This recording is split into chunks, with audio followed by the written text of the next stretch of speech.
দীপাবলির আগেই এই মাটির থালিটা কিনে এনেছিলাম ডিজাইন করব বলে। সেই মতো ডিজাইনও করেছিলাম, কিন্তু তোমাদের আগেই বলেছি যে আমার ফোনে একটু সমস্যা হচ্ছিল, তাই ভিডিওগুলো আর পোস্ট করা হয়নি। তবে আজ মনে হলো চলো কাজটা আজকে তোমাদের সাথে শেয়ার করি। তো আমি অর্পিতা, আর আমার নতুন ভিডিওতে তোমাদের অনেক অনেক স্বাগতম। দীপাবলিতে একটা প্রদীপের থালি রেডি করার জন্য আমি এটা কালার করছিলাম, সাথে সাথে এটা আরও একটা কাজে লেগে গেল।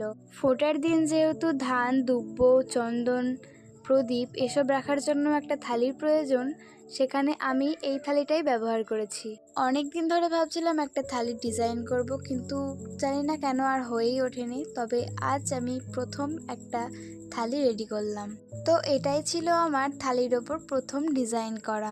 শুধুমাত্র মাঝের ডিজাইনটাই রাখবো ভেবেছিলাম, কিন্তু প্রদীপটা বসানোর পর ডিজাইনটা চাপা পড়ে যাচ্ছিল। তবে আজকের কাজটা তোমাদের কেমন লাগলো? ভালো লাগলে অবশ্যই একটা লাইক করে দিও।